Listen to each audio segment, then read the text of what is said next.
Namaskara.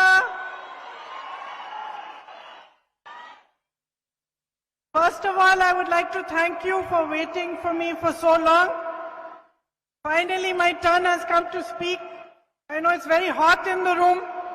You fell asleep also.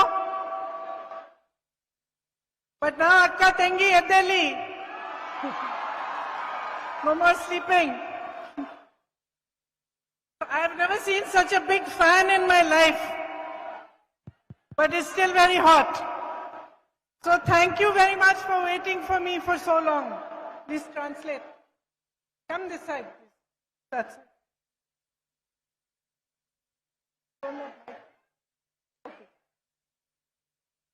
ಮೊದಲನೇದಾಗಿ ಕರ್ನಾಟಕ ರಾಜ್ಯದ ಮೂಲೆ ಮೂಲೆಯಿಂದ ಬಂದಂತ ಎಲ್ಲ ನನ್ನ ಅಕ್ಕ ತಂಗಿಯರಿಗೆ ಸ್ವಾಗತ ಮಾಡ್ತೀನಿ. ಹೇಳಿ ಎದ್ದೇಳಿ ಈ ಸಂದೇಶವನ್ನ ಕೊಡ್ಲಿಕ್ಕೆ ನಾನು ಕರ್ನಾಟಕಕ್ಕೆ ಬಂದಿದ್ದೇನೆ.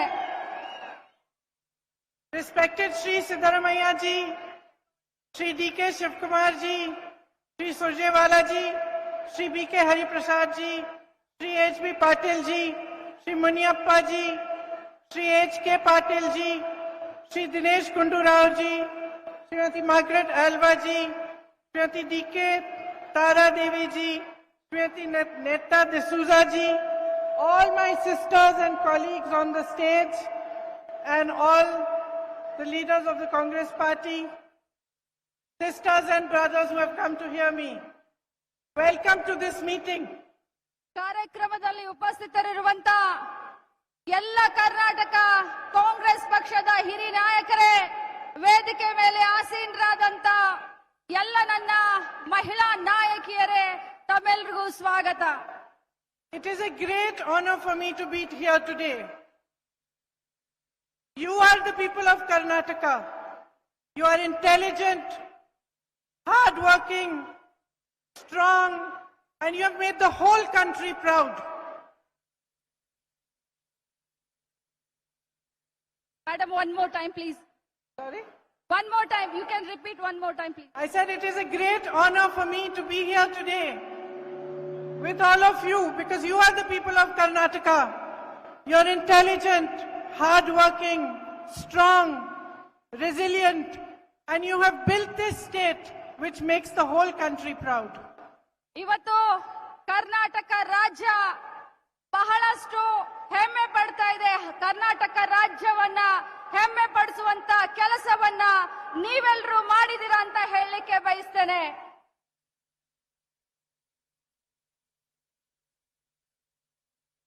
All over the world, you are recognized for your diligence and for your hard work. You have built so many industries in Karnataka, the IT industry and many more. ಇಡೀ ವಿಶ್ವದಲ್ಲಿ ಕರ್ನಾಟಕ ಅಂತಂದ್ರೆ ತುಂಬಾ ಗುರುತಿಸ್ತಾರೆ.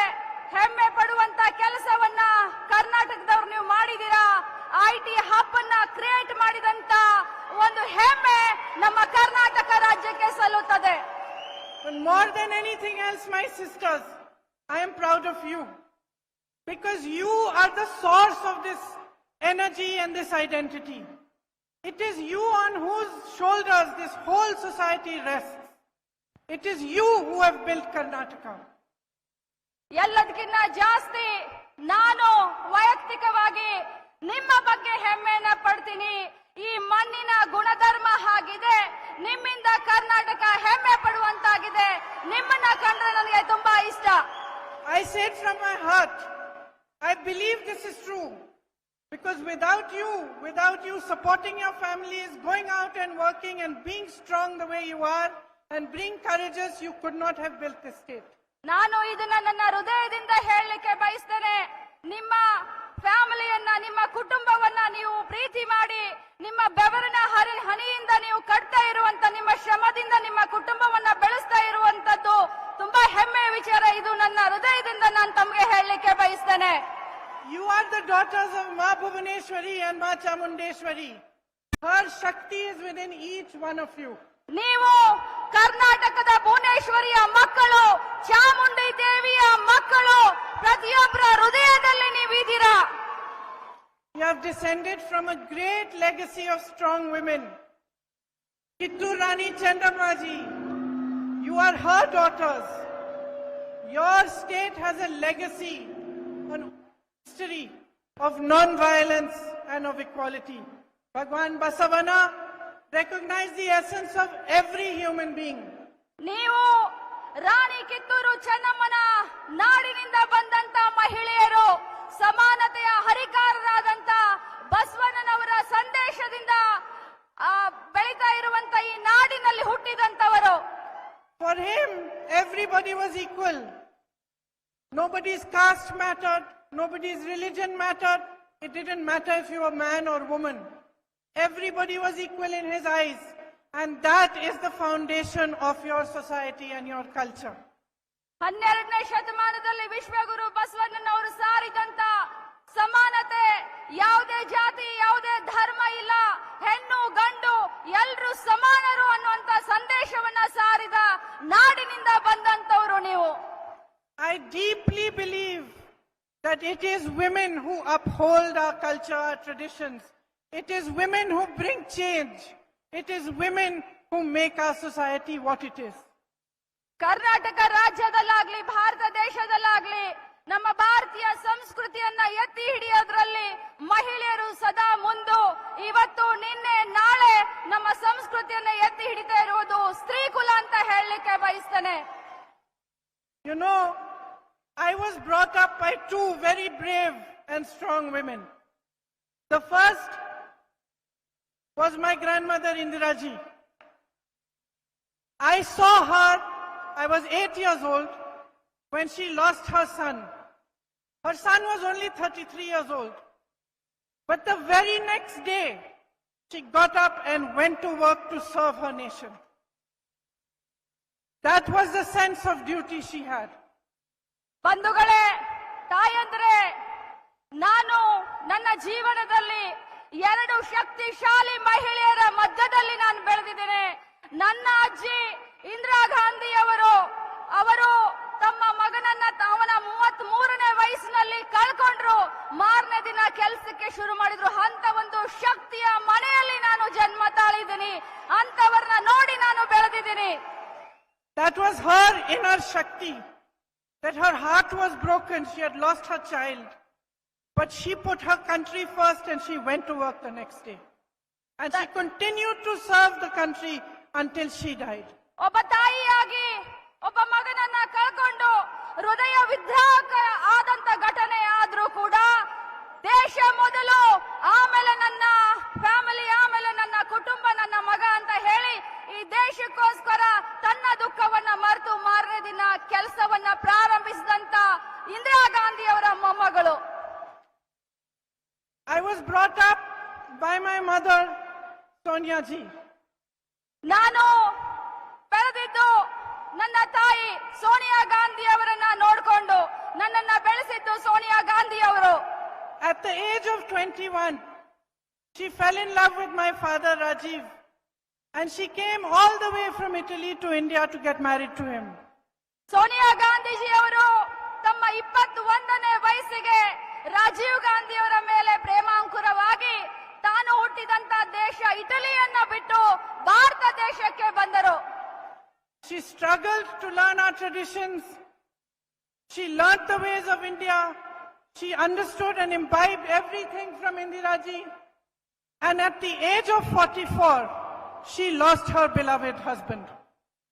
ಭಾರತ ದೇಶಕ್ಕೆ ಬಂದು ರಾಜೀವ್ ಗಾಂಧಿ ಅವರನ್ನ ಮದುವೆ ಮಾಡಿಕೊಂಡು ಬಹಳಷ್ಟು ಈ ದೇಶದ ಸಂಸ್ಕೃತಿಯನ್ನ ತಿಳ್ಕೊಳ್ಳಕ್ಕೆ, ಈ ದೇಶದ ಜನರ ನಾಡಿ ಮಿಡಿತವನ್ನ ಅರ್ಥ ಮಾಡ್ಕೊಳ್ಳಕ್ಕೆ ಬಹಳಷ್ಟು ಕಷ್ಟಪಟ್ರು.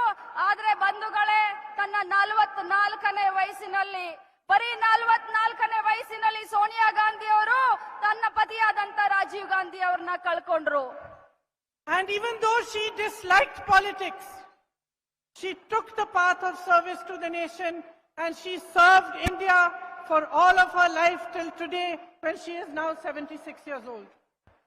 ಇವತ್ತು ನಮ್ಮ ತಾಯಿಯವರು 44ನೇ ವಯಸ್ಸಿಗೆ ತನ್ನ ಗಂಡನನ್ನ ಕಳ್ಕೊಂಡ್ರು ಕೂಡ ಭಾರತ ದೇಶದ ಸೇವೆಯನ್ನ ಮಾಡಲಿಕ್ಕೆ ರಾಜಕಾರಣದಲ್ಲಿ ಸಕ್ರಿಯ ಆಗಿದ್ದಾರೆ. ಅವತ್ತಿನಿಂದ ಇವತ್ತು ಅವರಿಗೆ 76 ವಯಸ್ಸು ಆದ್ರೂ ಕೂಡ ದೇಶದ ಪ್ರಗತಿಗೋಸ್ಕರ ರಾಜಕಾರಣದಲ್ಲಿ ಆಕ್ಟಿವ್ ಆಗಿದ್ದಾರೆ. from these two women and from hundreds of women that I have met through my life, ordinary women who struggle every day, ಈ ಇಬ್ಬರು ಮಹಿಳೆಯರು ಇಂದಿರಾ ಗಾಂಧೀಜಿ ಮತ್ತು ಸೋನಿಯಾ ಗಾಂಧೀಜಿ ಅವರನ್ನ ನೋಡಿ ಮತ್ತು ಅದಕ್ಕಿಂತ ಜಾಸ್ತಿ ದೇಶದ ಮೂಲೆ ಮೂಲೆಯಲ್ಲಿ ಪ್ರತಿಯೊಬ್ಬ ನನ್ನ ಅಕ್ಕ ತಂಗಿಯರನ್ನ ನೋಡಿ ನಾನು ರಾಜಕಾರಣ ಮಾಡ್ತಾ ಇದ್ದೇನೆ. I have learned one very important thing. ನಾನು ಬಹಳಷ್ಟು ಮುಖ್ಯವಾದಂತ ವಿಚಾರವನ್ನ ಕಲ್ಕೊಂಡಿದ್ದೀನಿ. No matter what happens to you in your life, no matter how big the tragedy you face, how deep your struggles are, whether they are at home or they're at work or outside, you have the capacity to stand up and fight for yourself. ತಾಯಂದ್ರೆ, ಅಕ್ಕ ತಂಗಿಯರೇ, ಎಷ್ಟೇ ನಿಮ್ಮ ಜೀವನದಲ್ಲಿ ಕಷ್ಟ ಬರಲಿ, ಎಷ್ಟೇ ನಿಮಗೆ ತೊಂದರೆ ಆಗ್ಲಿ, ಎಷ್ಟೇ ನಿಮಗೆ ಆರೋಪಗಳ ಸುರಮಳೆ ಆಗ್ಲಿ, ನೀವು ಎದ್ದು ನಿಂತು ಫೈಟ್ ಮಾಡಬೇಕು. ನಿಮ್ಮ ಸ್ವಂತ ಶಕ್ತಿಯ ಮೇಲೆ ಕಾಲ ಮೇಲೆ ನಿಮ್ಮ ಜೀವನವನ್ನ ನಡೆಸಬೇಕು, ಧೈರ್ಯದಿಂದ ಮುನ್ನುಗ್ಗಬೇಕು. Each one of you sisters who are sitting here today, I know you have big struggles. I know what you face. And I know especially the kind of hardships you've been facing in the last few years. And I know that every day for you is a question of how strong you are to face the next day. It is a question of your resilience and your ability to hold your family together, to fight for yourself and your family. ನನಗೆ ಗೊತ್ತು, ಇಲ್ಲಿ ಕುಳಿತಂತ ಪ್ರತಿಯೊಬ್ಬ ಮಹಿಳೆ ದಿನ ಬೆಳಗಾದ್ರೆ ಜೀವನವನ್ನ ಸಾಗಿಸ್ಲಿಕ್ಕೆ ಎಷ್ಟೊಂದು ಕಷ್ಟ ಪಡ್ತೀರಾ, ಎಷ್ಟೊಂದು ಸ್ಟ್ರಗಲ್ ಮಾಡ್ತೀರಾ ಅಂತ ನನಗೆ ಗೊತ್ತು. ಅದರಲ್ಲೂ ಕೂಡ 2 ವರ್ಷ ಕೋವಿಡ್ ಆದ ನಂತರ ತಮ್ಮ ಜೀವನವನ್ನ ನಡೆಸಲಿಕ್ಕೆ, ತಮ್ಮ ಕುಟುಂಬವನ್ನ ನಿರ್ವಹಣೆ ಮಾಡಲಿಕ್ಕೆ ತಾವೆಷ್ಟು ಕಷ್ಟ ಪಡ್ತಾ ಇದ್ದೀರ ಅನ್ನೋದು ನನಗೆ ಮನವರಿಕೆ ಆಗಿದೆ. But I know one thing. It is you and only you who can make a change. ನನಗೆ ಗೊತ್ತು, ನಿಮ್ಮ ಜೀವನವನ್ನ, ನಿಮ್ಮ ಭವಿಷ್ಯವನ್ನ ಬರೀ ನೀವಷ್ಟೇ ಬರೆಯಬಹುದು, ನೀವಷ್ಟೇ ಭವಿಷ್ಯವನ್ನ, ನಿಮ್ಮ ಜೀವನವನ್ನ ಬರೆಯಬಹುದು ಅನ್ನೋದು ನನಗೆ ಗೊತ್ತು. So I want to ask you today, standing here, my sisters, is it not time for you to start making a change? ನಾನು ನಿಮ್ಮನ್ನ ಕೇಳಲಿಕ್ಕೆ ಬಯಸ್ತೇನೆ, ನನ್ನ ಅಕ್ಕ ತಂಗಿಯರೇ, ಈ ಸಂದರ್ಭ, ಈ ಸಮಯ ರಾಜ್ಯದಲ್ಲಿ ಬದಲಾವಣೆಯನ್ನ ಬಯಸುವ ಕಾಲ ಸನ್ನಿಹಿತ ಬಂದಿದೆಯಾ ಇಲ್ಲ? What is it that you want out of your lives? You want an education? Yes or no? ನಿಮ್ಮ You want employment, jobs? You want a bright future for yourself, for your children? Do you want the freedom to make choices for yourself and to make the right choices for your families? You want it, right? So who is going to give it to you? Who is going to give it to you? ನೀವು ನಿಮ್ಮ ಮಕ್ಕಳ ಭವಿಷ್ಯವನ್ನ, ನಿಮ್ಮ ಮಕ್ಕಳ ವಿದ್ಯಾಭ್ಯಾಸವನ್ನ, ನಿಮ್ಮ ಆರೋಗ್ಯ, ನಿಮ್ಮ ಕುಟುಂಬದ ಆರೋಗ್ಯವನ್ನ ಎಲ್ಲವನ್ನೂ ಬಯಸ್ತೀರಾ. ಆದ್ರೆ ಈ ಬದಲಾವಣೆಯನ್ನ ಯಾರು ಮಾಡ್ಲಿಕ್ಕೆ ಸಾಧ್ಯ? ಈ ಬದಲಾವಣೆಯನ್ನ ಯಾರಾದ್ರೂ ಮಾಡಿದ್ರೆ ಅದು ನೀವು ಮಾಡಬೇಕು. You are not recognizing how powerful you are. ನಿಮಗೆ ನಿಮ್ಮ ಶಕ್ತಿ ಏನು ಅಂತ ನಿಮಗಿನ್ನೂ ಗೊತ್ತಿಲ್ಲ. You are half this country's population. Half. ಈ ದೇಶದ ಜನಸಂಖ್ಯೆಯಲ್ಲಿ ಪ್ರತಿಶತ 50% ಮಹಿಳೆಯರಿದ್ದೀರಿ. ಆ ಶಕ್ತಿ ನಿಮ್ಮದು. ಆ ಶಕ್ತಿಯನ್ನ ನೀವು ಅರ್ಥ ಮಾಡ್ಕೊಳ್ಳಿ. In every single household, there are as many of you as there are men. ಪ್ರತಿಯೊಂದು ಕುಟುಂಬದಲ್ಲಿ ಎಷ್ಟು ಗಂಡಸರಿದ್ದಾರೋ ಅಷ್ಟು ಹೆಂಗಸರಿದ್ದಾರೆ. In every village, ಎಲ್ಲ ಹಳ್ಳಿಗಳಲ್ಲಿ, in every town, ಎಲ್ಲ ಸಿಟಿಗಳಲ್ಲಿ you are strong. ನೀವು ಶಕ್ತಿವಂತರಾಗಿದ್ದೀರಾ. But you must recognize your courage and your strength. ಆದ್ರೆ ನಿಮ್ಮ ಶಕ್ತಿಯನ್ನ ನೀವು ಅರ್ಥಕೊಳ್ಬೇಕಾಗಿದೆ. The biggest strength you have is political. ದೊಡ್ಡ ಶಕ್ತಿ ಏನು ಅಂತಂದ್ರೆ ರಾಜಕೀಯ. Have you seen how political parties know that, okay, I will make these people happy, I'll get their vote. I'll make those people happy, I'll get their vote. Why do they not say that they will work for women? ನೀವು ನೋಡಿದಿರಲ್ಲ, ರಾಜಕೀಯ ಪಕ್ಷಗಳು ಈ ಸಮುದಾಯವನ್ನ ಈ ಸಮಾಜವನ್ನ ಖುಷಿ ಮಾಡಿದ್ರೆ ಸಂತಸ ಪಡಿಸಿದ್ರೆ ನನಗೆ ಓಟ್ ಸಿಕ್ಕುತ್ತೆ, ಈ ಸಮುದಾಯವನ್ನ ಖುಷಿ ಪಡಿಸಿದ್ರೆ ನನಗೆ ಓಟ್ ಸಿಕ್ಕುತ್ತೆ ಅಂತ. ಆದ್ರೆ ಯಾಕೆ ಎಲ್ರು ಮಹಿಳೆಯರ ಬಗ್ಗೆ ವಿಚಾರ ಮಾಡೋದಿಲ್ಲ? Why are you not forcing every political party to take note and to start working for your equality and your rights? ಎಲ್ಲ ರಾಜಕೀಯ ಪಕ್ಷಗಳಿಗೆ ಒಂದು ಸಂದೇಶವನ್ನ ನೀವು ಇವತ್ತು ಕೊಡಬೇಕು. ಹೇಳಿ ಮಹಿಳೆಯರೇ, ನೀವು ಬದಲಾವಣೆಯನ್ನ ಬಯಸಿದ್ರೆ ಯಾವುದೇ ರಾಜಕೀಯ ಪಕ್ಷವನ್ನ ಮನೆಗೆ ಕಳಿಸ್ತೀನಿ. ನಿಮ್ಮ ಬಗ್ಗೆ ಅವರು ಬಹಳಷ್ಟು ಸೀರಿಯಸ್ ಆಗಿ ವಿಚಾರ ಮಾಡುವಂತ ಸಮಯ ಈಗ ಬಂದಿದೆ. I'll ask you a very simple question. I don't want to criticize the BJP only because I'm opposing them. I'm not interested. I want to ask you, all my sisters sitting here, one simple question, and I want the answer. In the last so many years that the BJP has been in power, has your life become better or not? ನಾನು Answer me loudly. Yes or no? I can't hear. No. Your life has not become better. Have prices gone down? Have you got jobs? Has anything in your life become more positive and happy? It has not. So it's a very simple question. It's not so complicated. ನಾನು ನಿಮ್ಮನ್ನ ಒಂದು ಪ್ರಶ್ನೆಯನ್ನ ಕೇಳಬಯಸ್ತೇನೆ. ನಾನು ವೈಯಕ್ತಿಕವಾಗಿ ನಾನು ಬಿಜೆಪಿಯನ್ನ ದ್ವೇಷಿಸುವುದಿಲ್ಲ, ನಾನು ಯಾವುದೇ ಪಕ್ಷವನ್ನ ದ್ವೇಷಿಸುವುದಿಲ್ಲ. ಆದ್ರೆ ಕಳೆದ 7-8 ವರ್ಷದಿಂದ ನೀವೆಲ್ಲ ಖುಷಿಯಾಗಿದ್ದೀರಾ? ನಿಮ್ಮ ಮಕ್ಕಳಿಗೆ ಏನಾದ್ರೂ ಕೆಲಸ ಸಿಕ್ಕಿದೆಯಾ ಅಂತ ಕೇಳ್ತಾ ಇದ್ದಾರೆ. ಕೆಲಸ ಸಿಕ್ಕಿದೆಯಾ? ನೀವ್ಯಾರಾದ್ರೂ ಖುಷಿಯಿಂದ ಇದ್ದೀರಾ? ನಿಮಗೋಸ್ಕರ ಏನಾದ್ರೂ ಕಾರ್ಯಕ್ರಮ ಮಾಡಿದಾರಾ? The elections are coming in a few months. I ask you only one thing. Look at the last few years. Evaluate your own life. Think about whether it has become better, whether you have got the facilities you required, whether the people in power have cared about your problems, or has your life become more difficult? ಇನ್ನು 3 ತಿಂಗಳಲ್ಲಿ election ಬರ್ತಾ ಇದೆ, ಚುನಾವಣೆ ಬರ್ತಾ ಇದೆ. ನೀವು ವಿಚಾರ ಮಾಡಿ, ಕಳೆದ 5-6 ವರ್ಷದಿಂದ ನಿಮ್ಮ ಜೀವನದಲ್ಲಿ ಏನಾದ್ರೂ ಬದಲಾವಣೆ ಆಗಿದೆಯಾ? ಏನು ಬಿಜೆಪಿ ಸರ್ಕಾರ ಕೇಂದ್ರದಲ್ಲಿ ರಾಜ್ಯದಲ್ಲಿ ಇದೆ, ಕೊಟ್ಟಂತ ಭಾಷೆಯನ್ನ ಏನಾದ್ರೂ ಉಳಿಸ್ಕೊಂಡಿದ್ದೀರಾ? ನಿಮಗೇನಾದ್ರೂ ಬದಲಾವಣೆ ನಿಮ್ಮ ಜೀವನದಲ್ಲಿ ಆಗಿದೆಯಾ ಅಂತ ಕೇಳ್ತಾ ಇದ್ದಾರೆ. I am told that the situation in Karnataka is very shameful. ನಾನು ಕೇಳ್ಪಟ್ಟೆ, ಕರ್ನಾಟಕದಲ್ಲಿ ಸಿಚುವೇಶನ್ ಬಹಳಷ್ಟು ನಾಚಿಕೆ ಪಡುವಂತ ಒಂದು I am told ಸಂದರ್ಭ. that your ministers are taking 40% commission on jobs. ನಾನು ಕೇಳ್ಪಟ್ಟೆ, ಕರ್ನಾಟಕ ಸರ್ಕಾರದ ಮಂತ್ರಿಗಳು 40% ಲಂಚವನ್ನ ಹೊಡಿತಾ ಇದ್ದಾರೆ ಅನ್ನೋದನ್ನ ಕೇಳಿದೆ. That 1.5 lakh crore rupees of your money, your earnings have been looted. 1.5 lakh ಕೋಟಿ ದುಡ್ಡು, ನೀವು ಗಳಿಸುವಂತ ದುಡ್ಡು ಅವರು ತಮ್ಮ ಜೇಬಿಗೆ ಹಾಕೊಳ್ತಾ ಇದ್ದಾರೆ. Only through corruption. ಬರೀ ಲಂಚದಿಂದ ಅವರು ತಮ್ಮ ದುಡ್ಡನ್ನ ತಮ್ಮ ಜೇಬಿಗೆ ಇಳಿಸ್ಕೊಳ್ತಾ ಇದ್ದಾರೆ. Think about if some development work is to take place in Bangaluru for 8,000 crores and 3,200 crores of that is going into commission. ವಿಚಾರ ಮಾಡಿ, ಬರೀ ಬೆಂಗಳೂರು ಮಹಾನಗರದಲ್ಲಿ 8,000 ಕೋಟಿ ಬಜೆಟ್ ಇದೆ. 8,000 ಕೋಟಿಯ ಕೆಲಸ ಏನಾದ್ರೂ ಮಾಡೋಕ್ ಹೋದ್ರೆ ಅದರಲ್ಲಿ 3,200 ಕೋಟಿಯನ್ನ ತಮ್ಮ ಜೇಬಿಗೆ ಇಳಿಸ್ಕೊಳ್ತಾರೆ. There are shameful scams like the PSI scam. ಬಹಳಷ್ಟು ನಾಚಿಕೆ ಪಡುವಂತ ಬಹಳಷ್ಟು ಸ್ಕ್ಯಾಮ್ಗಳಿದಾವೆ, ಹಗರಣಗಳಿದಾವೆ. PSI ಹಗರಣ ತಮ್ಮ ಕಣ್ಣು ಮುಂದೆ ಇದೆ.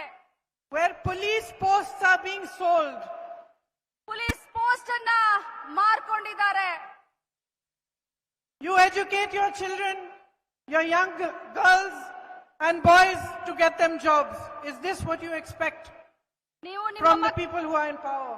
ನೀವು ನಿಮ್ಮ ಮಕ್ಕಳನ್ನ ಬೆಳೆಸ್ತೀರಾ, ಶಿಕ್ಷಣ ಕೊಡ್ತೀರಾ, ಮಗಳಾಗಿ ಮಗನಾಗಿ ಅವ್ರಿಗೆ ಶಿಕ್ಷಣವನ್ನ ಕೊಡ್ತೀರಾ. ಯಾವುದಕ್ಕೋಸ್ಕರ, ಯಾವ ಪುರುಷಾರ್ಥಕ್ಕೋಸ್ಕರ? ಈ ರೀತಿ ಹಗರಣಗಳನ್ನ ನೋಡೋದಕ್ಕೋಸ್ಕರನಾ? You have to pay bribes for bowels, driving licenses, housing, transfer, everything. ನೀವು ಲಂಚವನ್ನ ಪ್ರತಿಯೊಂದು ಸೆಕ್ಟರ್ ನಲ್ಲಿ ಇವತ್ತು ಕೊಡಬೇಕಾಗತ್ತೆ. ಒಂದು ಡ್ರೈವಿಂಗ್ ಲೈಸೆನ್ಸ್ ಅನ್ನ ತೆಗಿಸ್ಬೇಕು ಅಂತಂದ್ರೆ ಲಂಚ ಕೊಡಬೇಕು, ಒಂದು ರೇಷನ್ ಕಾರ್ಡ್ ಅನ್ನ ತಗೊಳ್ಬೇಕಂದ್ರೆ ಲಂಚವನ್ನ ಕೊಡಬೇಕು. ಪ್ರತಿಯೊಂದು ಗವರ್ಮೆಂಟ್ ಸಂಸ್ಥೆಯಲ್ಲಿ ಇವತ್ತು ಲಂಚಾವತಾರ ತಾಂಡವಾಡ್ತಾ ಇದೆ. I am told that many of my sisters in Bangaluru who work in the garment industry went through a very difficult time during COVID. But none of you got any assistance from the government. The government did nothing to help you through these difficult times. ನಾನು ಕೇಳ್ಪಟ್ಟೆ, ಬೆಂಗಳೂರಿನಲ್ಲಿ ಬಹಳಷ್ಟು ನನ್ನ ಅಕ್ಕ ತಂಗಿಯರು ಇವತ್ತು garments ನಲ್ಲಿ ಕೆಲಸ ಮಾಡ್ತಾ ಇದ್ದೀರಾ. ಈ ಕೋವಿಡ್ ಸಂದರ್ಭದಲ್ಲಿ ಈ ಗವರ್ಮೆಂಟ್ ಈ ಸರ್ಕಾರ ತಮ್ಮ ಸಹಾಯಕ್ಕೆ ಬರಲಿಲ್ಲ. ತಾವು ಬಹಳಷ್ಟು ಕಷ್ಟದಿಂದ ತಮ್ಮ ಜೀವನವನ್ನ ಸಾಗಿಸ್ತಾ ಇದ್ದೀರಾ. And it's not just the sisters who are working in Bangalore or the roads of Bangalore which are full of potholes, but it's farmers who are committing suicide because they cannot face the next day. 2.5 lakh posts of government jobs are lying vacant. They have not been filled. Crimes against women are sky high. I believe I have been told that it is 40 such crimes take place in a single day. ಇದು ಬರೀ ಬೆಂಗಳೂರಲ್ಲ, ಬೆಂಗಳೂರಿನ ಸುತ್ತಮುತ್ತಲು ಇರುವಂತ ಎಲ್ಲ ಮಹಿಳೆಯರ ಭವನ ಇದು. ಅದರಲ್ಲೂ ಕೂಡ 2.5 ಲಕ್ಷ ಸರ್ಕಾರಿ ನೌಕರಿಗಳನ್ನ ಈ ಸರ್ಕಾರ ಇನ್ನು ತುಂಬಿಕೊಂಡಿಲ್ಲ. ಬಹಳಷ್ಟು ರೈತರು ಆತ್ಮಹತ್ಯೆಯನ್ನ ಮಾಡ್ಕೊಳ್ತಾ ಇದ್ದಾರೆ. You know how much you have to get a gas cylinder for today and how much you used to get it for 5 years ago. Manmohan Singh ಅವರ ಸರ್ಕಾರ ಇದ್ದಾಗ, ರಾಜ್ಯದಲ್ಲಿ ಕೇಂದ್ರದಲ್ಲಿ ಯುಪಿಎ ಸರ್ಕಾರ ಇದ್ದಾಗ ಒಂದು ಸಿಲಿಂಡರ್ ಬೆಲೆ ಎಷ್ಟಿತ್ತು, ಈಗ ಒಂದು ಸಿಲಿಂಡರ್ನ ಬೆಲೆ ಎಷ್ಟಾಗಿದೆ ಅಂತ ತಮಗೆ ಗೊತ್ತಿದೆ. Life has become unaffordable. ಜೀವನ ಬಹಳಷ್ಟು ತುಟ್ಟಿಯಾಗಿದೆ. ಜೀವನ ನಡೆಸೋದು ಬಹಳಷ್ಟು ಕಷ್ಟ ಆಗಿದೆ. Whether it is fees, marriage ceremonies, competitive exams, everything has become a burden. ಯಾವುದೇ ಹಂತ ಇರಬಹುದು, ಯಾವುದೇ ಸೆಕ್ಟರ್ ಇರಬಹುದು, ಸ್ಕೂಲ್ ಫೀಸ್ ಆಗಿರಬಹುದು, ಕಾಲೇಜ್ ಫೀ ಆಗಿರಬಹುದು, ಮ್ಯಾರೇಜ್ ಸೆರೆಮನಿಗಳಾಗಿರಬಹುದು, ಏನೇ ಕಾರ್ಯಕ್ರಮಗಳನ್ನ ಮಾಡಿದ್ರು ಕೂಡ ಇವತ್ತು ಬೆಲೆ ಗಗನಕ್ಕೇರಿದೆ. But nobody is holding the government accountable. Nobody is asking them about these things. ಆದ್ರೆ ದುರ್ದೈವ, ಇವತ್ತಿನವರೆಗೂ ಗವರ್ಮೆಂಟ್ ಅನ್ನ ಯಾರು ಕ್ವಶನ್ ಮಾಡ್ತಾ ಇಲ್ಲ. ಯಾಕೆ ಬೆಲೆ ಏರ್ತಾ ಇದೆ ಅಂತ ಹೇಳಿ ಅವ್ರನ್ನ ಯಾರು ಕೂಡ ಕೇಳ್ತಾ ಇಲ್ಲ. So they are busy creating distractions, busy changing syllabus in textbooks, changing the teachings of Bhagwan Basavana in the textbooks, creating controversies rather than creating jobs. ಬಂಧುಗಳೇ, ಆ ಬೆಲೆ ಏರಿಕೆ ಬಗ್ಗೆ, ಇನ್ನೊಂದ್ರ ಬಗ್ಗೆ ತಾವೇನು ಕೇಳಬಾರ್ದು ಅಂತ ಹೇಳಿ ನಮ್ಮ ಮನಸ್ಸನ್ನ ವಿಚಲಿತಗೊಳಿಸ್ತಾ ಇದ್ದಾರೆ. ನಮ್ಮ ಓದಿನ ಒಂದು ಟೆಕ್ಸ್ಟ್ ಬುಕ್ ನಲ್ಲಿ ಏನೋ ಬದಲಾವಣೆಗಳನ್ನ ಮಾಡಿ ನಮ್ಮ ದಿಕ್ಕನ್ನ ಚೇಂಜ್ ಮಾಡುವಂತ ಕೆಲಸವನ್ನ ಬಿಜೆಪಿ ಸರ್ಕಾರ ಮಾಡ್ತಾ ಇದೆ. The entire policy functions to benefit a few business people. ಬಿಜೆಪಿಯ ಪಕ್ಷದ ಸಿದ್ಧಾಂತ ಬರೀ ಕೆಲವು ಬಂಡವಾಳಶಾಹಿಗಳಿಗೆ ಒಳ್ಳೆದಾಗಬೇಕು ಅಂತ ಕೆಲಸ ಮಾಡುವಂತದ್ದು. These few people become richer and richer and the rest of the country is becoming poorer and poorer. ಏನು ಬಂಡವಾಳಶಾಹಿಗಳನ್ನ ಬಿಜೆಪಿ ಅವರು ಬೆಳೆಸ್ತಾ ಇದ್ದಾರೆ, ಅವರು ದಿನದಿಂದ ದಿನಕ್ಕೆ ಶ್ರೀಮಂತರು ಆಗ್ತಾ ಇದ್ದಾರೆ.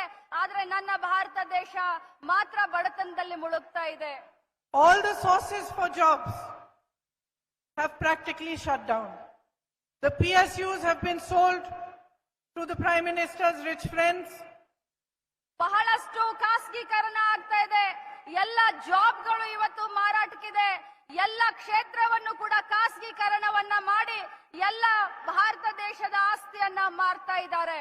Instead of giving incentives to agriculture where jobs can be produced, agriculture is suffering, farmers are suffering. ರೈತರಿಗೆ ಬಹಳಷ್ಟು ಕಷ್ಟ ಆಗ್ತಾ ಇದೆ. ಅವ್ರಿಗೆ ಸಬ್ಸಿಡಿಯನ್ನ ಕೊಡುವಂತ ಕೆಲಸ ಆಗಬೇಕು. And you know better than I do that small businesses and medium-sized businesses have suffered tremendously due to GST, demonetization and many of the policies of the government. Those are other sources of jobs. ನಮ್ಮ ಭಾರತ ದೇಶದ ಶಿಲ್ಪದಲ್ಲಿ small scale ಇಂಡಸ್ಟ್ರಿಗಳು ಕೂಡ ಬಹಳಷ್ಟು ಜವಾಬ್ದಾರಿಯನ್ನ ಹೊರ್ತವೆ. ಆದ್ರೆ GST ಆಗಿರಬಹುದು, demonetisation ಆಗಿರಬಹುದು, ಅವೈಜ್ಞಾನಿಕ ಇವರ ಒಂದು ಕೆಲಸಕ್ಕೆ ಅವೆಲ್ಲ ಇವತ್ತು ಇವತ್ತು ಕೂಡ ಶೀತಲಗೊಂಡಿದ್ದಾವೆ, ಕುಂಠಿತಗೊಂಡಿದ್ದಾವೆ, ಎಲ್ಲರೂ ಕೂಡ ತೊಂದರೆಯಲ್ಲಿದ್ದಾರೆ. And if you compare this to Congress governments, you see that the Congress brought in land reforms. It had leaders like Sri Devraj Urs. ಬಂಧುಗಳೇ, ನಾನೊಂದು ಮಾತನ್ನ ನೆನಪಿಸ್ಲಿಕ್ಕೆ ಬಯಸ್ತೇನೆ. ಕಾಂಗ್ರೆಸ್ ಪಕ್ಷದ ಕಾರ್ಯಕ್ರಮಗಳು, ಅದರಲ್ಲೂ ಡಿ ದೇವರಾಜ್ ಅರಸ್ ಅವರು ಇದ್ದಂತ ಸಂದರ್ಭದಲ್ಲಿ ಉಳುವವನೇ ಹೊಲದ ಒಡೆಯ ಅನ್ನುವಂತ ಕಾರ್ಯಕ್ರಮವನ್ನ ತಗೊಂಡು ಬಂದ್ವಿ. It waived off loans for farmers. 8,000 crores of loans were waived off. The IT hub was built by the Congress party along with all your efforts and hard work, because the Congress party respected your hard work. ಬಂಧುಗಳೇ, ಸಿದ್ದರಾಮಯ್ಯ ಸಾರು ಮುಖ್ಯಮಂತ್ರಿ ಆದಂತ ಸಂದರ್ಭದಲ್ಲಿ ಸುಮಾರು 8,000 ಕೋಟಿಯ 50,000 ತಲಾ ರೈತರ ಸಾಲವನ್ನ ಮನ್ನಾ ಮಾಡಿ ರೈತರಿಗೆ ಚೇತನವನ್ನ ತುಂಬುವಂತ ಕೆಲಸವನ್ನ ಮಾಡಿದ್ರು. You had schemes like Anna Bhagya, where 7 kilos of food grain and 1 kg of tuar dal was given to 3.8 crore beneficiaries.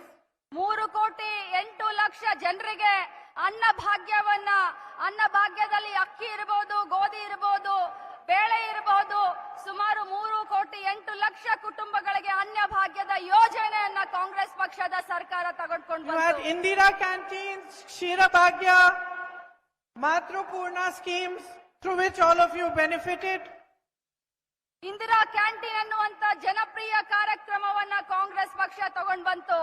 ಬರೀ ಶ್ರೀಮಂತರ ಮಕ್ಕಳು ಹಾಲು ಕುಡಿಯೋದಲ್ಲ, ಎಲ್ಲ ಸಮಾಜದ ಬಡವರು ಮಕ್ಕಳು ಕೂಡ ಹಾಲು ಕುಡಿಬೇಕು ಅನ್ನುವಂತ ಕ್ಷೀರ ಭಾಗ್ಯವನ್ನ ಕೂಡ ನಮ್ಮ ಕಾಂಗ್ರೆಸ್ ಪಕ್ಷದ ಸರ್ಕಾರ ತಗೊಂಡ್ ಬಂತು. ಜೊತೆಯಲ್ಲಿ ಬಸರು ಹೆಣ್ಣು ಮಕ್ಕಳಿಗೆ ಮಾತೃಪೂರ್ಣ ಅನ್ನುವಂತ ಹೆಣ್ಮಕ್ಳ ಒಂದು ಸಶಕ್ತೀಕರಣಕ್ಕೆ ಪೌಷ್ಟಿಕ ಆಹಾರ ಸಿಗಲಿ ಅನ್ನೋದಕ್ಕೆ ಮಾತೃಪೂರ್ಣ ಕಾರ್ಯಕ್ರಮವನ್ನ ಕೂಡ ನಮ್ಮ ಕಾಂಗ್ರೆಸ್ ಪಕ್ಷದ ಸರ್ಕಾರ ತಗೊಂಡ್ ಬಂತು. And so many other schemes like self-help group schemes, even Anganwadi workers and helpers, their wages were increased. So many things were done by the Congress party. Karnataka ರಾಜ್ಯದಲ್ಲಿ ಮಹಿಳೆಯರನ್ನ ಸಬಲೀಕರಣಗೊಳಿಸಲಿಕ್ಕೆ ಸ್ತ್ರೀ ಶಕ್ತಿ ಕಾರ್ಯಕ್ರಮವನ್ನ ತೆಗೆದುಕೊಂಡು ಬಂದಂತ ಒಂದು ಕೊಡುಗೆ ಯಾರ್ದಾದ್ರೂ ಇದ್ರೆ ಅದು ನಮ್ಮ ಕಾಂಗ್ರೆಸ್ ಪಕ್ಷದ ಸರ್ಕಾರದ ಕೊಡುಗೆ ಅಂತ ಹೇಳಲಿಕ್ಕೆ ಬಯಸ್ತೇನೆ. ಅದರ ಜೊತೆಯಲ್ಲಿ ಅಂಗನವಾಡಿ ಆಶಾ ಕಾರ್ಯಕರ್ತರ ವೇಜಸ್ ಅನ್ನ, ಅವರ ಪೇಮೆಂಟ್ ಅನ್ನ ಜಾಸ್ತಿ ಮಾಡುವಂತ ಒಂದು ಕೊಡುಗೆ ಕೂಡ ನಮ್ಮ ಕಾಂಗ್ರೆಸ್ ಪಕ್ಷದ್ದು ಅಂತ ಹೇಳಲಿಕ್ಕೆ ಬಯಸ್ತೇನೆ. So today, my sisters, I am here to announce the Na Nayaki scheme. Na Nayaki meaning I am a leader. Say Na Nayaki. No, loudly, nicely. Na Nayaki. Na Nayaki. This is your chance to start changing your life, to start changing politics, to ask for women to be respected equally. And this scheme is specially for those women who are working hard day and night at home, supplementing everything, helping to build society, but are ignored by everybody. So in this scheme, each head of a family who is a woman will get 2,000 rupees per month. That means 24,000 rupees will be directly sent to your account in a year. ನಾನು ಒಂದು ಘೋಷಣೆಯನ್ನ ಈಗಾಗಲೇ ಮಾಡಿದ್ದೀನಿ, ಮತ್ತೊಮ್ಮೆ ಈ ಘೋಷಣೆಯನ್ನ ಮಾಡಲಿಕ್ಕೆ ಬಯಸ್ತೀನಿ. ನಿಮ್ಮ ಭವಿಷ್ಯವನ್ನ, ಈ ರಾಜ್ಯದ ಭವಿಷ್ಯವನ್ನ ಕಟ್ಟುವಂತ ಸಂದರ್ಭ ಬಂದಿದೆ. ಪ್ರತಿಯೊಂದು ರಾಜಕೀಯ ಪಕ್ಷಗಳು ನಿಮ್ಮನ್ನ ಬಹಳಷ್ಟು ಪ್ರಾಮುಖ್ಯತೆಯಿಂದ ನೋಡುವಂತ ಒಂದು ಸಮಯ ಬಂದಿದೆ. ನಾನಿವತ್ತು ಅನೌನ್ಸ್ ಮಾಡಿದಂತ ಗ್ಯಾರಂಟಿ ಸ್ಕೀಮ್ ಏನಂತಂದ್ರೆ, ಪ್ರತಿಯೊಂದು ಮನೆಯ ಯಜಮಾನತಿಗೆ ಸುಮಾರು 2,000 ಪ್ರತಿ ತಿಂಗಳು, ಅಂದರೆ ವರ್ಷಕ್ಕೆ 24,000ವನ್ನ ಒಂದು ಕುಟುಂಬಕ್ಕೆ ಕಾಂಗ್ರೆಸ್ ಪಕ್ಷದ ಸರ್ಕಾರ ಘೋಷಣೆಯನ್ನ ಮಾಡುತ್ತೆ. This is called the Griha Lakshmi Yojana, and it is part of the bigger scheme of Na Nayaki. I told them when they invited me for this function, I told DKG, Surjewala ji, Siddaramaiah ji, I said I will come to announce this if you promise me that you will make a separate women's manifesto. ನಾನು ನನ್ನನ್ನ ಆಹ್ವಾನ ಮಾಡಲಿಕ್ಕೆ ಬಂದಂತ ಸಂದರ್ಭದಲ್ಲಿ ನಾನು ಹೇಳಿದೆ, ನಾನು ಖಂಡಿತವಾಗ್ಲೂ ಈ ಕಾರ್ಯಕ್ರಮಕ್ಕೆ, ನಾನಾಯಕಿ ಕಾರ್ಯಕ್ರಮಕ್ಕೆ ಗೃಹಲಕ್ಷ್ಮಿಯ ಒಂದು ಯೋಜನೆಯನ್ನ ಅನೌನ್ಸ್ ಮಾಡ್ಲಿಕ್ಕೆ ಖಂಡಿತವಾಗ್ಲೂ ಬರ್ತೀನಿ. ಆದ್ರೆ ಒಂದೇ ಒಂದು, ನೀವು ಕರ್ನಾಟಕ ರಾಜ್ಯದ ಮಹಿಳೆಯರಿಗೋಸ್ಕರ ಬೇರೆ ಒಂದು ಮ್ಯಾನಿಫೆಸ್ಟೋವನ್ನ ನೀವು ಮಾಡ್ತೀರಿ ಅನ್ನುವಂತ ಒಂದು ಭರವಸೆಯನ್ನ ಕೊಟ್ರೆ ಅಷ್ಟೇ ನಾನು ಕಾರ್ಯಕ್ರಮಕ್ಕೆ ಬರ್ತೀನಿ ಅಂತ ಹೇಳಿದ್ದೆ. Because there is not one thing that we want to do to make you strong. There are many things that we want to do to be able to make you stand up on your own feet and fight for yourselves. You know, we have also announced the 200 rupees, the 200 units free electricity recently. ಬರೀ ಒಂದೇ ಸಮಸ್ಯೆ ಮಹಿಳೆಯರಿಗೆ ಇರೋದಿಲ್ಲ. ಕುಟುಂಬವನ್ನ ನಿರ್ವಹಣೆ ಮಾಡಬೇಕಾದ್ರೆ ಅನೇಕ ಸಮಸ್ಯೆಗಳಿರ್ತವೆ. ಅದಕ್ಕೋಸ್ಕರ specially ಸ್ತ್ರೀಯರಿಗೋಸ್ಕರ ಮ್ಯಾನಿಫೆಸ್ಟೋವನ್ನ ಮಾಡಿದ್ರೆ ಸ್ತ್ರೀ ಸಮಸ್ಯೆಗಳ ಬಗ್ಗೆ ಬೆಳಕನ್ನ ಚೆಲ್ಲಲಿಕ್ಕೆ ಸಹಾಯ ಆಗುತ್ತೆ. ಜೊತೆಯಲ್ಲಿ 200 ಯೂನಿಟ್ ಏನು ಪ್ರತಿಯೊಂದು ಮನೆಗೆ ನಾವು ವಿದ್ಯುತ್ ಅನ್ನ ಫ್ರೀ ಆಗಿ ಕೊಡ್ತಾ ಇದ್ದೀವಿ. So 200 units of free electricity will be provided to every house. And in addition, my colleagues will be announcing in their Women's Manifesto many new schemes for all of you to be able to move forward and to bring a change in your lives. ಈಗಾಗಲೇ 200 unit ನಿಮಗೆ free ಆಗಿ ವಿದ್ಯುತ್ ಅನ್ನ ಕೊಡೋದ್ರ ಜೊತೆಗೆ ಗೃಹಲಕ್ಷ್ಮಿ ಅನ್ನುವಂತ ನೂತನ ಯೋಜನೆ ಪ್ರತಿ ತಿಂಗಳು 2000 ಪ್ರತಿ ಮನೆಯ ಯಜಮಾನಿತಿಗೆ ಕೊಡೋದ್ರ ಮುಖಾಂತರ ಇನ್ನು ಭವಿಷ್ಯದಲ್ಲಿ ಮುಂಬರುವಂತ ದಿನದಲ್ಲಿ ನಮ್ಮ ನಾಯಕರು ಅನೇಕ ಯೋಜನೆಗಳನ್ನ announce ಮಾಡೋರಿದ್ದಾರೆ. So do you believe in a strong Karnataka? ನೀವು Yes or no? Do you believe in a strong society? Are you going to build that strong Karnataka and that strong society? Are you going to lead the way? Are you going to be the leaders of your society, your homes, your villages and your state and your country? Just remember that it is in your hands to be that. It is in your hands to bring about change that transforms your society and your state. It is in your hands to ask for a politics that talks about your issues, your development, the things that matter in your life. It tells you about progress, development, education, jobs. Those are the questions you must ask. And I'm going to ask you to promise me that in this election, this is what you are going to ask every politician who comes in front of you. Promise me. Say, I promise that I will demand that my issues are heard. ನಾನು ಶಕ್ತಿಯುತವಾದಂತ ಕರ್ನಾಟಕದಲ್ಲಿ ವಿಶ್ವಾಸ ಇಟ್ಕೊಂಡಿದ್ದೀನಿ. ಶಕ್ತಿಯುತವಾದಂತ ಸಮಾಜದಲ್ಲಿ ವಿಶ್ವಾಸ ಇಟ್ಕೊಂಡಿದ್ದೀನಿ. ಪ್ರತಿಯೊಬ್ಬ ಮಹಿಳೆಯ ಅನಿಸಿಕೆಯನ್ನ ಗವರ್ಮೆಂಟ್ಗಳು ಸರ್ಕಾರಗಳು ಕೇಳಬೇಕು. ನೀವು ಶಕ್ತಿಯುತವಾದಂತ ಕುಟುಂಬವನ್ನ ನಿರ್ವಹಣೆ ಮಾಡಲಿಕ್ಕೆ ತಯಾರಿದ್ದೀರಾ? ನೀವು ಶಕ್ತಿಯುತವಾದಂತ ಸಮಾಜವನ್ನ ನಿರ್ಮಾಣ ಮಾಡಲಿಕ್ಕೆ ತಯಾರಿದ್ದೀರಾ? When we first made a women's manifesto in Uttar Pradesh, many people laughed at us. ಉತ್ತರ ಪ್ರದೇಶದಲ್ಲಿ ಮಹಿಳೆಯರಿಗೆ ನಾವು ಒಂದು ಮ್ಯಾನಿಫೆಸ್ಟೋವನ್ನ ಮಾಡಿದಂತ ಸಂದರ್ಭದಲ್ಲಿ ಬಹಳಷ್ಟು ಜನ ಹಾಸ್ಯವನ್ನ ಮಾಡಿದ್ರು. And even though nothing came out of it in terms of votes, ಇಷ್ಟು ಮಾಡಿದ್ರು ಕೂಡ ನಮಗೆ ವೋಟ್ ಆಗಿ ಆ ಮ್ಯಾನಿಫೆಸ್ಟೋ ಪರಿವರ್ತನೆ ಆಗ್ಲಿಲ್ಲ. we managed to make every political party notice women and respond to the needs of women. ನಾವು ಪ್ರತಿಯೊಬ್ಬ ಮಹಿಳೆ ಅದಕ್ಕೆ ರೆಸ್ಪಾಂಡ್ ಆಗುವ ರೀತಿ ನಾವು ಮಾಡಬೇಕಾಗಿದೆ. ಇವತ್ತು Today, even the BJP has been forced to put ads in the newspaper showing what they do for women. ಇವತ್ತು ಬಿಜೆಪಿ ಕೂಡ ಮಹಿಳೆಯರಿಗೆ ಏನೇನೋ ಆಸೆ ಆಮಿಷಗಳನ್ನ ತೋರಿಸುವಂತ ಕೆಲಸವನ್ನ ಮಾಡ್ತಾ ಇದೆ. So by a small thing that we did, we managed to make political parties aware to the fact that they have to be answerable to women. ನಾವೆಲ್ಲ ಮಹಿಳೆಯರು ಮಹಿಳಾ ಶಕ್ತಿಯನ್ನ ತೋರಿಸುವಂತ ಕಾಲ ಬಂದಿದೆ. ಪ್ರತಿಯೊಂದು ಪೊಲಿಟಿಕಲ್ ಪಾರ್ಟಿ ಕೂಡ ನಮ್ಮ ಕಡೆ ನೋಡುವಂತೆ ತಿರುಗಿ ನೋಡುವಂತೆ ನಾವೆಲ್ಲ ಮಾಡಬೇಕಾಗಿದೆ. So I urge you to make this election about you. ನಾನು ತಮ್ಮೆಲ್ಲರಿಗೂ ಕೂಡ ಕಳಕಳಿ ಅಂತ ವಿನಂತಿ ಮಾಡ್ತೀನಿ. ಈ ಎಲೆಕ್ಷನ್